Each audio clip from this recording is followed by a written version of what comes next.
theforest.com.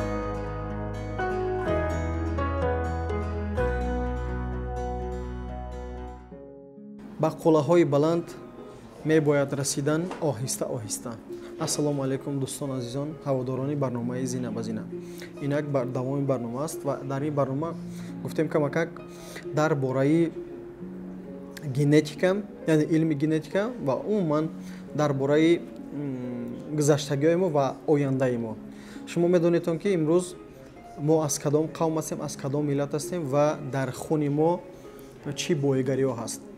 Масалан, агар ҳар яктаи шумо savol биёяд ки аз рудакиву синову аз абу ҳанифаву аз имоми аъзаму аз дигар бузургои мо чӣ огоҳӣ дорем, шояд ки аксарияти шумо бидонед ки масалан дар дину дар дунё бисёр муваффақ будем ва бисёр саволо мешавад ки ба чӣ хотир устод ки имрӯз мо надорем ин гуна муваффақият. Албатта ин савола ҳар як шахсият бояд ба худаш битӣ алалхусус ки барои чӣ масалан падарбузурги ма, бобои ма тавонист чунон комёбиёро ба даст орад дар замоне ки на технология буд, на инаш буд, на онаш буд, аммо ҳама ямира дошт. Масалан то баландтарин сураёро аллакай медонист. Чи агар аз Умари Хайём бигирем, чи аз Ар-Розӣ бигирем, ё чи аз Абу Али, аз Абу Абдуллои Рудакӣ бигирем, аз Носири Хисро бигирем, ҳамаи онҳо доштанд ин дониша. Ва ба чӣ хотир имрӯз мо ки дар як замоне зиндагӣ мекунем ки тамоми шароит ҳаст. Агар рӯ биёрем ба илми замоновӣ, яъне илми технология, компютери, интернет, имрӯз агар дар даст дорем телефона, ҳамаро пахш кунем бибинем, яъне ки ҷустуҷӯ кунем бибинем, ҳама имро мо дар як муддат метавонем айход бикунем, дар як муддат. Фақат барои чӣ таваҷҷӯҳ ва як аҳамияти хоса дод. Ва ба ҳамин хотир онҳо ки таваҷҷӯҳ карданд, онҳо ки аҳамият доданд ва хостанд ки то моро барасонанд, онҳо тавонистанд. Ва имрӯз мо ҳам метавонем, яъне имрӯз мо мутмаинан метавонем ки ҳам дунёи худмона равшану дурахшону арзанда кунем ва ҳам барои наслмон як чӣ барасонем. Чун дар хуни мо, яъне хуни бахоте ки мо дорем имрӯз, ин ҳамо гувоҳӣ аз он аст ки имрӯз ҳама чӣ дастрас аст барои мо. Агар як илми оддиро бигирем, таҳқиқ кунем, яъне дар амал бибинем, барои мо даров он дар вуҷуди мо, дар сатҳи мағзи мо даров бедор мешавад, эҳё мегардад. Инам аз боис ҳамо аст ки гувоҳӣ аз он медиҳад ки яъне дар хуни мо ҳамаи ҳамин вуҷуд доранд. Яъне 7-8 пушти гузаштаи модар ҳамё буданд ва ҳамин хун ба хун, насл ба насл омада ба мо расид. Ва имрӯз ба ҳамин хотир ман гуфтам барасонамтона ки бисёре имрӯз роҳ афтодагӣ мекунем ки устод ира ман намефаҳмам, ира ман намедонам, ин барои ман камтар мушкил аст, қин аст. На дӯсти азиз, ягон чӣ барои одамизод, яъне ақли ма, ён ки тафаккури ма, дониши ма аз шумо ягон фарқията надорад. Фақат ман чӣ, ман ҳамира кӯшиш кардам, саъй кардам, кӯшиш кардам ва пеш бурдам, ҳамира ба пешрафт шудам. Аммо та метавонӣ ки имрӯз бо ҳамин васила, ба ҳамин усул ба ҷое бирасӣ. Яъне барои чӣ гуфтам оддӣ, содда, оддӣ, як ҷумла бигӣ имрӯз бихӯн. Як ҷумла бигӣ барои коркарди майнаи сарат, як ҷумларо бихӯн, як аҳамияташ бите, пасаш бигузор. Як масалан айму қонун қоидаҳои риёзӣ, як амуро а ҷамъи б, ба чӣ хотир а ҷамъи б баробари с мешавад. Ира як аҳамият бите, ира бигузор. Ҳамин гуна зина ба зина, оҳиста оҳиста та ба ҳадафи худот ҳатман мерасӣ. Барое ки имрӯз як замони шудагие ки беилм, бедониш ягон ҷо ба ягон қуллаву зина расидан ғайриимкон аст. Ҳатман бояд ба тарзи бояду шояд ҳама ямира мо бидонем. Ва боз як нуқтаи муҳими дигар аст ки мо ҳамун насле ҳастем ки эҳё мекунем ҳамаи ҳамира бо назардошти ҳамаи ҳам имконияти замони муосир. Яъне замони муосири худ гувоҳи ҳамон аст ки бояд мо пешсафу донишманд бошем. имрӯз бозам боиси қайд аст ки тамоми имконият дар зери дасти мо, дар рӯи дасти мо ҳаст ва инро мо бояд ба дурустӣ истифода барем. Истифода бурдани вақт, истифода бурдани имконияти замонавӣ моро метавонад ҳама гуна пешрафту ҳама гуна донишманд бигардонад. имрӯз бибинедон ки ҳатто як кӯдакаки хурдсоле ки бо ҳамаи технология бо таҷҳизоти замонавӣ сару кор мекунад, аллакай тафаккуру мафкураш пешрав аст. вале бисёриё гарчанде ки нодуруст истифода мекунанд, албатта иштибоҳ аст, аммо аз ин мегзаранд, паси сар мекунанд. аммо бояд ҳамира дуруст истифода кунӣ ки то ба як ҷои муайяне бирасӣ. хоб имрӯз ма дар поёни барнома хоҳам расон, аммо як чиҳои оддие ки шояд ки бисёри вақте ки таваҷҷӯҳ мекунед, аҳамият метиҳед, мегӯед барои мо нест.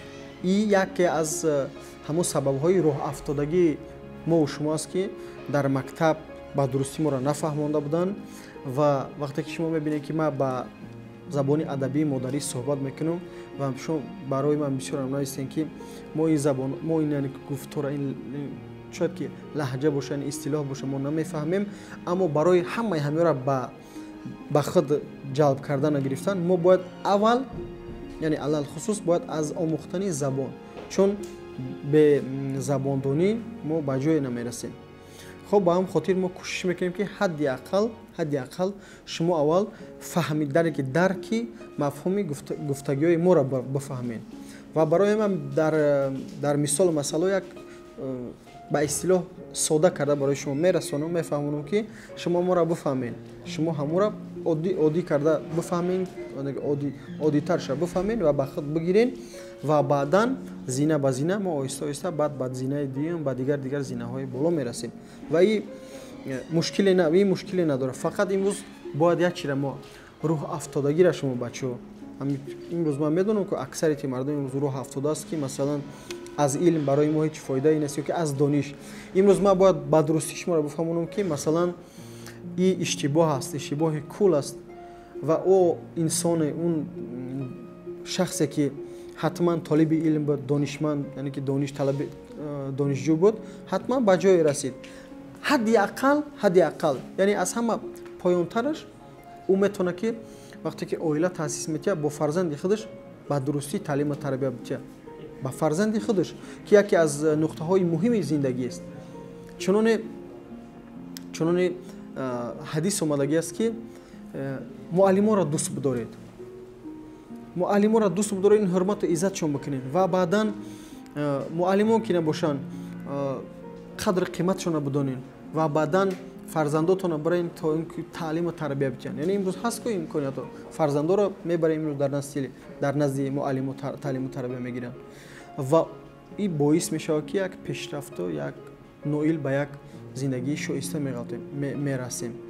ва ононе ки аҳамият наметиҳанд ба илму дониш, натиҷашон худаш аён аст. мегӯянд он чие ки аён аст, ҳоҷат ба баён нест. барои ин хотир дӯстои азиз, мо бояд алал хусус бидонем ки мо кӣ будем ва кӣ хоҳем гашт. имрӯз аллакай маълум шуд ки мо кӣ будем ва дар кадом самт мо қарор дорем ва ба кадом самт мо бояд равона бошем. яъне то ҳамон замоне ки ҳадафат номуайян аст, яъне надонӣ ки ба куҷо барасӣ, барои ту мушкилӣ эҷод мешавад. барое ки дар нимараҳ меравид, ҳамин роҳ афтодагӣ худаш аллакай айбпо мезанад. вақте ки роҳ афтода нестӣ, вақте ки дар байни раҳ меравӣ ки медонӣ ки ҳадафи ту ҳолия масалан мондагӣ аст ва ту ба ҳамон меравӣ мерасӣ. гарчанде бо талаби илм аст, бо хуруҷ аст, бо саъй ё кӯшиш аст, бо ҳама тарафа ба ӯ рафта мерасӣ ҳатман. ба ҳамин хотир дӯстои азиз, аз ҳамаи шумо эҳтиромона хоҳиш мекунам, алал хусус қадр эҳтиром нисбат ба илму дониш. вақте ки илму дониша эҳтиром кардӣ, ба худат эҳтироми хос пайдо мекунӣ ва баъдан гуфтум ки зина ба зина ба ҷои муайян мерасӣ. албатта ин барномаҳои мо ҳоли ӯ барномаҳое несте ки барои шумо мо масалан аз илми илоҳиёт, коинот, аз илми нуҷум, аз илмҳои физикаву табиати бақоат ё ки аз формулаҳои не, ҳозир як чиҳои оддию сода мо барои шумо бирасонам. чун имрӯз ҳамин соҳа коставу хароб гардидагия ин пӯшида нест. бояд ҳамин соҳаро мо ҷиддан бигирем ва амира бардорем, як рӯҳия бутем барои мардум ки мардум ҷавоно алалхусус як ҳамун соҳае аст ки ҳамаи мо шумо бо обрӯ бо иззат мегардонад. вақте бо обрӯ бо иззату бо иффат шидем, мо ҳатман ҷои худмона ва нуқтаи худмона, нуқтаи зиндагии худмона, ҷои худмона дар зиндагӣ ҳатман хоҳем ёфт. ва дар поён як формулаи оддӣ мемонам ки дар ин бояд шумо ба ҳайси мисол масалан дар формула дар саҳифа формула мемонам, яъне ки дар ҳамин сурат формулаи мо дар бораи дараҷаҳо гуфта гузашта будем, яъне ки дараҷаи мусби аст, манфӣ аст. мо имрӯз дар бораи дараҷаи миёна, яъне дараҷаи сифр, 0.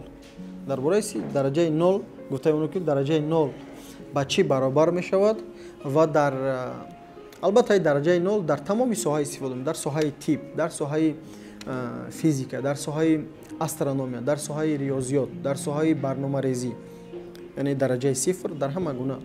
Шумо агар аҳамият дода бошед, дар боду ҳавосанҷар мегӯяд имрӯз ҳаво 750 дараҷа ё ки 75 масалан бо сонияу дигаш қати мебуранд, мега ки дар зери дараҷаи сифр. ҳамирам дараҷаи сифр мегӯянд. Яъне дараҷаи сифр ба чӣ баробар аст ва барои чӣ. хуб дӯстои азиз, ин буд як мухтасар мо дар бораи ҳам кӣ буданмон ва кӣ шиданмон гуфта гузаштем ва ҳамира биё ҳама каса дар зери комментарий ҳатман бинависен ва ӯ дӯсторо ё рафиқоро ҳатман даъват кунед то дар саҳифаи илму дониш, дар саҳифаи зинабазина обуна шаванд ва чӣ фикру ақидае доранд, чӣ фикру назаре ягон ихтирокорие дошта бошанд, марҳамат имрӯз барои шумо арзонӣ аст.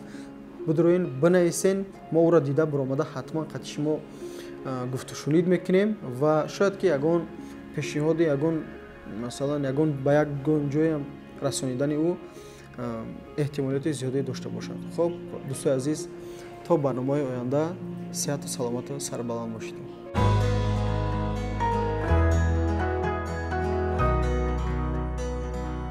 renderforce.com